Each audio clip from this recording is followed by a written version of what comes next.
Hi viewers எல்லோருக்கும் வணக்கம். November 4ஆம் தேதியாகி இன்று தங்கத்தோட விலை நிலவரம் எப்படி இருக்கலாம் அப்படிங்கிறத பற்றி பார்த்துடலாம். அதற்கு முன்னதாக நம்ம சேனலை சப்ஸ்கிரைப் பண்ணாமல் இருந்தால் சப்ஸ்கிரைப் பண்ணிக்க, கூடவே பெல் பட்டனையும் கிளிக் பண்ணிக்கோங்க. வாங்க வீடியோக்குள்ளே போகலாம்.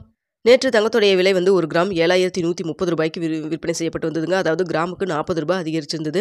நேற்று நைட்டு நான் வந்து வீடியோ போட்டிருந்தேன். இன்றைக்கி வந்து எவ்வளோ இருக்கும் அப்படின்னு சொல்லிட்டு ஏறுமுகத்தில் தான் இருக்கும் அப்படின்னு சொல்லியிருந்தேன். இன்றைக்கி எப்படி இருக்குது, இப்போ வரைக்கும் நிலவரம் எப்படி இருக்குது அப்படிங்கிறத பற்றியும் பார்த்துடலாங்க. அதற்கு முன்னதாக இந்த மாதம் வந்து இறுதிக்குள் தங்கத்தோடைய விலை 7000 ரூபாய்க்குள்ளே போகுமா அப்படின்னு சொல்லி நிறைய பேர் கேட்டிருந்தீங்க. எல்லாத்தோடைய எதிர்பார்ப்பும் அப்படி தான் இருக்குது.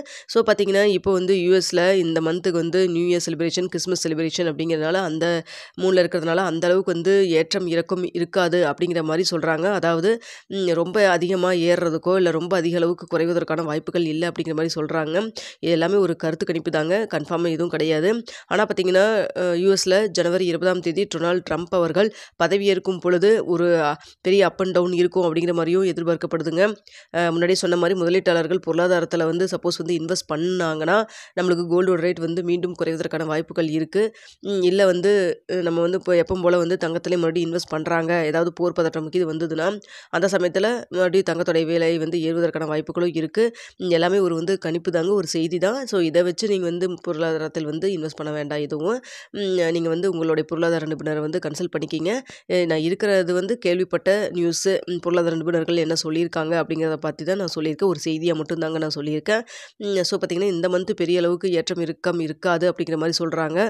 சரி, நம்ம வெயிட் பண்ணி தான் நம்ம பார்க்கணும். அடுத்ததாக இன்றைக்குடைய விலை எப்படி இருக்கும், இப்போ வரைக்கும் ஸ்டேட்டஸ் எப்படி இருக்குது அப்படின்னு சொல்லி பார்த்தீங்கன்னா ஏறு முகத்திலையும் இல்லை, இறங்கு முகத்திலையும் இல்லைங்க, அப்படியே மெயின்டைன் ஆகிட்டு இருக்கு.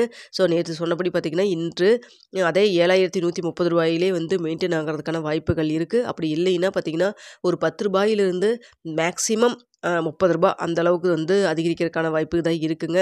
ஏன்னா நேற்று எந்த இதில் வந்து ரேட் வந்து ஃபிக்ஸ் பண்ணாங்களோ அந்த ரேஞ்சிலேயே தான் இருக்குது. இப்போ இருக்கிற நிலையிலேயே போச்சுன்னா 7130 ரூபாயில் மெயின்டைன் ஆகும். அப்படி இல்லைன்னா ஒரு 7130 ரூபாயிலிருந்து 160 ரூபாய்க்குள்ளே வந்து ஏதோ ஒரு ரேட் ஃபிக்ஸ் பண்ணுவாங்க. ஆனால் குறையும் முகத்தில் இல்லைங்க, ஏறு முகத்தில் தான் இருக்குது. அதனால் உங்களுக்கு வந்து ஏறுனா ஒரு 10 ரூபாயிலேருந்து 30 ரூபாய்க்குள்ளே தான் அதிகபட்சமாக அதிகரிக்கும். அப்படி இல்லைன்னா இன்றைக்கி ரேட் என்னவோ நேற்று ரேட் என்னவோ அதுவே இன்றைக்கும் வந்து மெயின்டைன் ஆகிறதுக்கான வாய்ப்புகள் தாங்க இருக்குது. குறைவதற்கான வாய்ப்புகள் இல்லை, அதுவும் நான் சொல்லிடுறேங்க. இது ஒரு கணிப்பு தான். ஸோ இன்னும் வந்து உங்களுக்கு இப்போ நான் 8 மணி நிலவரப்படி பார்த்து சொல்லியிருக்கேன். 10 மணி வரைக்கும், அதாவது 9:30 மணிக்கு மேலே தான் உங்களுக்கு வந்து ஃபிக்ஸ் பண்ணுவாங்க. ஸோ இன்னும் ஒரு 1.5 மணி நேரம் 1.25 மணி நேரத்துக்கிட்ட இருக்குது. அதுக்குள்ளே வந்து மார்க்கெட் வந்து அப் அண்ட் டவுன் மூவ் ஆகிறதுக்கான வாய்ப்புகளும் இருக்குது. ஏன்னா கடைசி நேரத்தில் கூட உங்களுக்கு சேஞ்ச் ஆகும்.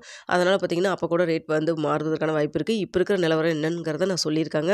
ஸோ வந்து ஏறுமுகத்தில் இருக்குது. அது ரொம்ப அதிகமான வந்து அதிகரிக்கிறதுக்கான வாய்ப்பு இல்லை. ஆனால் நேற்று மாதிரி பார்த்திங்கன்னா ரூபாயின் மதிப்பு, அதாவது யூஎஸ் கரன்சியோட டாலரோட சேர்ந்து கம்பேர் பண்ணி யூரோட மதிப்பு நம்மளோட இந்திய மதிப்புப்படி போடுறப்போ உங்களுக்கு வந்து அதிகமான அப் போகிறதுக்கும் வாய்ப்பு இருக்குது. ஏன்னா நேற்று பார்த்திங்கன்னா 10 ரூபாய் 20 ரூபா தான் அதிகரிக்கிறதுக்கான வாய்ப்புகளும் சூழ்நிலையும் இருந்துச்சு.